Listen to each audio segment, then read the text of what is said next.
सुरभिंची किचनमध्ये तुमचं सर्वांचं स्वागत आहे. आता उन्हाळा चालू झाला आहे, त्यामुळे आपण वाळवणाचे पदार्थ काही करूया.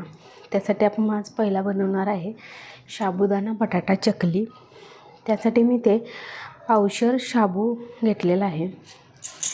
तो आपण आता स्वच्छ पाण्याने 2-3 वेळा धुवून घेऊया.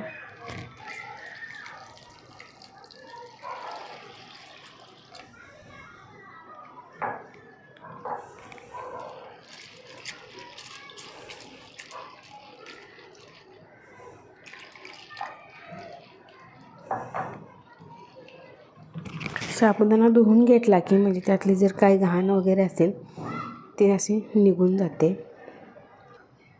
आता हा साबुदाणा मी 2-3 वेळा धुवून घेतलेला आहे.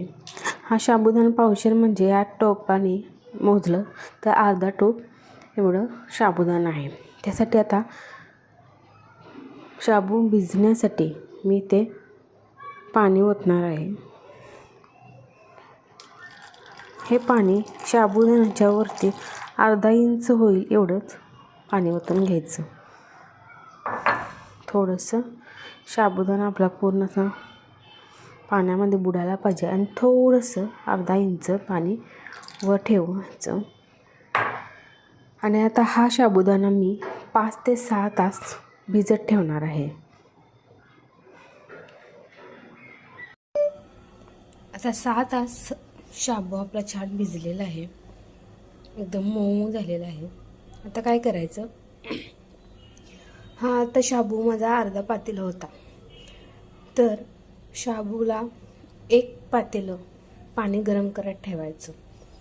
जर तुमचा 1 पूर्ण पातेलं भरून शाबू असेल तर त्याच्या दुप्पट पाणी गरम करायला ठेवायचं. तर आता मी 1 पातेलं पाणी गरम करून घेते. आता मी त्याच पातेल्यात 1 पातेलं भरून गरम पाणी करून घेतले. आता हे पाणी आपण शाबूमध्ये मिक्स करूया. आता हा शाबू मी एका दुसऱ्या भांड्यात काढून घेतलेला आहे. त्यामध्ये भरलेलं पातेलं त्यामध्ये ओतून द्यायचं.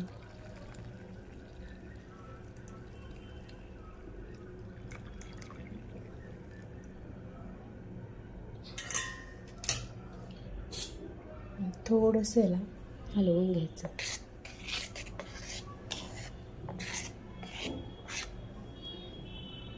जेवढा तुम्ही शाबू घ्याल त्याच्या दुप्पट पाणी गरम करून आता हे मी मिश्रण 1 रात्रभर भिजत घालणार आहे. त्यामुळे आपला शाबू छान असा गरम पाण्यामध्ये सकाळपर्यंत एकदम छान असा भिजला जाईल. आता हे मिश्रण आपण रात्रभर भिजत ठेवूया. आता रात्री भिजत घातलेला साबुदाणा गरम पाण्यामध्ये तो आता छान असा फुललेला आहे आणि एकदम मऊसूत असा भिजलेला आहे. आता आपण पावशेर साबुदाणा घेतला होता, त्यासाठी आता त्याच्यात डबल म्हणजे अर्धा किलो बटाटे आपण उकडून घेणार आहोत. आता इथे मी अर्धा किलो बटाटे उकडून थंड करून घेतलेत. ते आता एका किसणीच्या साहाय्याने आपण किसून घ्यायचे. मी आता इथे किसणी घेतलेली आहे, त्यावरती असं बटाटा किसून घ्यायचा. त्यामुळे मोठे कण असे जाता कामा नये, कारण की ते मग साच्यात अडकतात आणि आपली चकली तुटू शकते. त्यासाठी बटाटा एकदम असा बारीक झाला पाहिजे.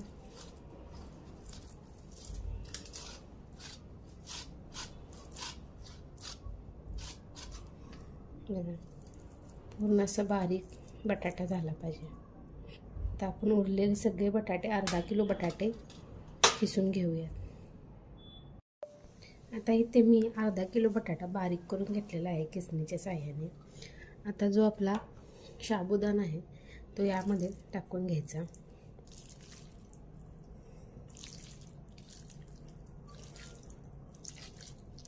काही साबुदाण्याला जास्त पाणी लागत नाही, काही साबुदाण्याला जास्त पाणी लागतं. त्यानुसार तुम्ही पाणी कमी जास्त करू शकता.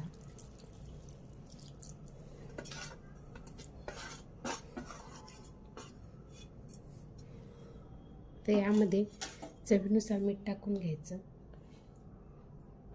मी 1 चमचाभर मीठ टाकत आहे.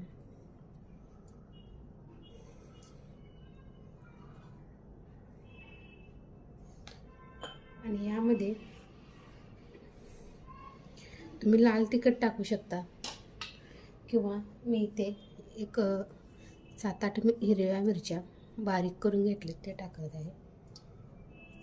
चिली फ्लेक्स पण टाकू शकता किंवा तुम्हाला उपवासामध्ये जिरे आवडत असतील तर जिरे पण टाकू शकता.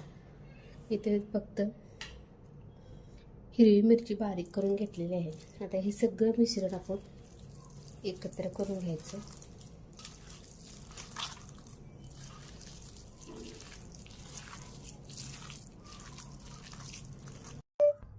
आता आपलं पीठ हे सगळं एकत्र करून मळून झालेलं आहे. सगळं एकत्र झालेलं आहे छान असं. आता काय करायचं, जो आपला साचा असतो त्यामध्ये चकलीची चकती घालायची आणि त्यामध्ये हे थोडं रिफिल करून घ्यायचं.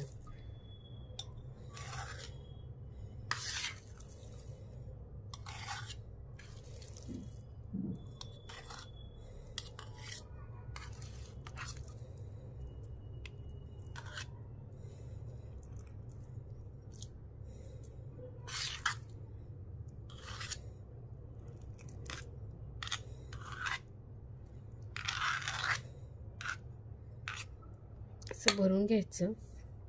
त्याचं वरचं झाकण लावून घ्यायचं.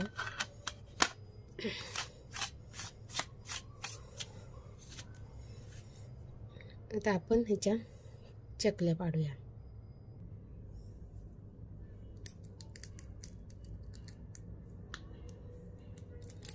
आता मी ते पेपर घेतलेला आहे प्लास्टिकचा, त्यावरती मी ह्याच्या तुम्हाला हवा तसा आकार तुम्ही करू शकता.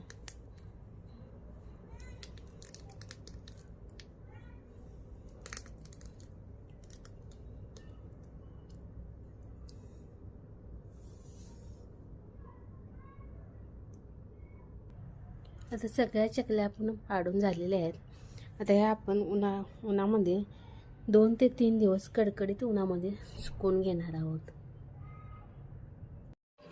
आता 2 दिवस मी या चकल्या कडकडीत उन्हात वाळवून घेतलेल्या आहेत. छान असं सुकलेले आहेत. आता आपण त्या फ्राय करून बघूया.